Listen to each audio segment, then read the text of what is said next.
hello. How are you doing, guys? It's me again. Now we're working with crazy trinomial. Okay, really crazy stuff. Okay, listen, trinomials are not easy. Okay, even in grade 9 trinomials, it is not easy. I know you guys like it, but it's not easy. Grade 10 trinomials get really hectic. Not everyone gets it. Okay, I can't say it's not important. Of course, it is important, but don't beat yourself if you don't get it. It's one of these things that are a little bit too much for some. Anyway, we had a look at trinomials, these difficult trinomials last lesson. Now we're going to look at even more difficult one, okay? So it's just a little bit more difficult, let's put it this way. What's the problem here? We've got a number in front of this p square, which I can't factor out. But the other issue I've got is I also have q. So it's not just p square or x square. I've got p square, and then I've got q square here, and I've got 7pq. So it's a bit hectic, but it's the same idea. Let's just do that. So what did I learn last time? I need to, first of all, write the first and the third term as it is. So 4p squared. After I found out that I definitely can't factor anything out, yeah? So 4p squared, and then I'll write minus 2q squared. So the first stage is about splitting. So if I had to split before something like 7x, I split it into 3x and 4x. Now I'm going to split 7pq. So it's going to be, let's say, plus 5pq plus 2pq, or plus 6pq plus 1pq. I'm going to split into two terms that will add up to 7pq. And what should they multiply? The same thing. They're going to need to multiply to the multiplication of these two numbers, 4 times minus 2. So these two numbers are going to be multiplied to minus 8. Okay? That means one will be positive and one will be negative. And if I'm adding these two numbers, they must add up to 7. Can you think about that factor? I can think of it. Okay? It's going to be plus 8 times minus 1, right? Plus 8 times minus 1 is minus 8. Plus 8 plus minus 1 will give you 7. So the only difference is instead of having like 8x minus x, now it's 8pq minus 1pq. I'm not going to write the 1pq, I'm just going to write minus pq. So it's almost the same, just with the letter as well. Now, what do we do? The second stage is grouping. Grouping those two and grouping those two. Okay, so that's going to be, what can I take out here? I can take 4p. And that's going to be p plus 2q. And then I'm going to have a minus. Look, both of these are minus. So I'm going to take the minus out and I'll open brackets.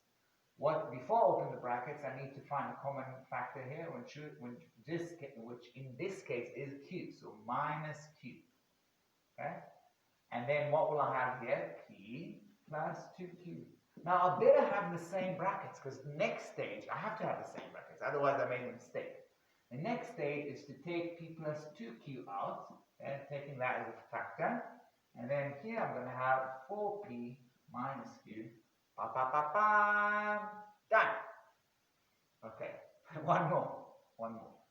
10x squared minus 10xy minus 120y. Guys, actually, this is easy. Because remember what we said. The first thing I need to do before I go into this insanity, see if I can take common factor out. And I can take 10. So I'll take 10 out. It will be x squared minus xy minus 12y squared. Okay? Now, this baby here is actually the type of trinomial we did last year, because I don't have anything in front of the x. So I can straight away write x and x. And I'm looking for two numbers that will multiply to minus 12y squared. So it's not going to be number. I'm not going to have like, what is multiplied to 12? It's not going to be 6 and 2, because 6 times 2 will give you 12. It's not even going to be 6 times minus 2, because 6 times minus 2 is minus 12. But where's the y? So in other words, there has to be some kind of y here. We've done stuff like that last year, but it's not easy. So I'm looking for two numbers. If I multiply them, I'm going to get minus 12y squared. And if I'm adding them, I'm going to get minus xy. Okay? So the factors that will give you minus 1, I can see, I don't know if you guys can see it, is minus 4 plus 3. Minus 4 times plus 3 will give you minus 12. Obviously, I need to put that y there. Okay, so minus 4y times 3y is minus 12y squared.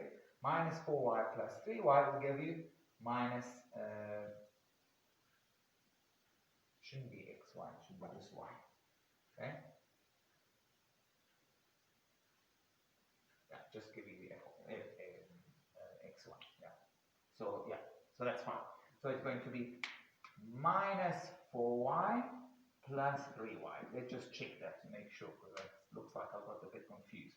Okay, minus 4y times 3y, minus 12y squared. Fantastic. X times x is x squared. X times 3y is going to be 3xy minus 4xy will give you minus xy. Okay, guys. I think that's it. Okay, so I'm going to pause here. There's one little thing I want to do.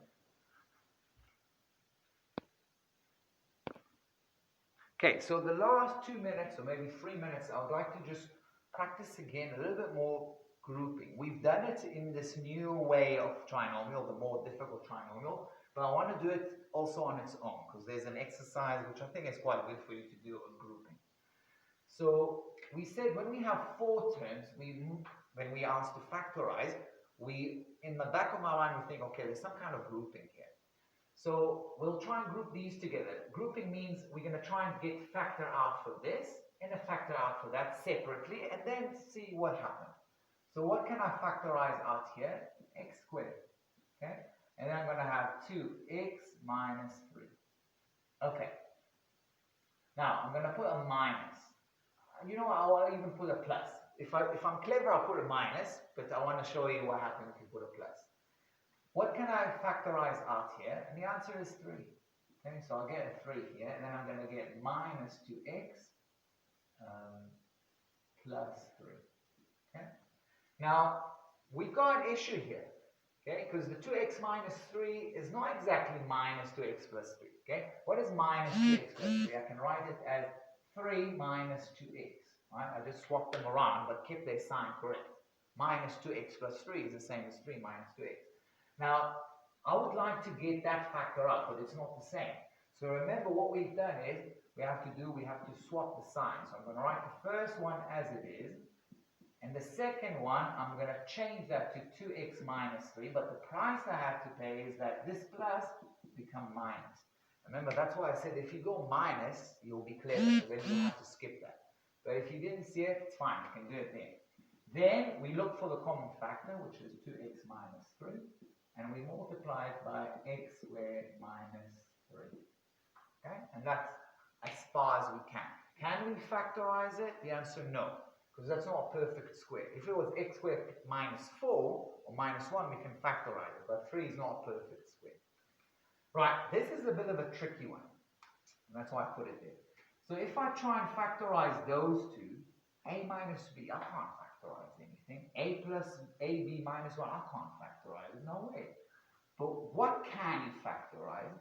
If you look at this, I can factorize those two. So I'll rewrite it. I'll write a plus ab minus b minus 1. Okay? Then, now this one I can factorize. I'll take a out. It's going to be 1 plus b. And now look, I've got a whole bunch of minuses. But here I've got pluses. So I can take, if I'm clever, I'll put minus, and then I'm going to write b plus 1, right? Because minus b minus 1 is the same as minus, open bracket, b plus 1. Now, 1 plus b, b plus 1, swap, but is that a problem? No, because we've got a plus. So I can rewrite it as a, 1 plus b, minus 1 plus b. And then finally, I'll take 1 plus b as the common factor, and I'll do a minus, what should I write here? Okay, correct, 1.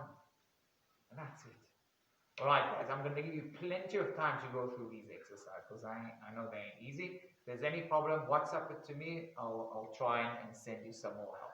Cheerio.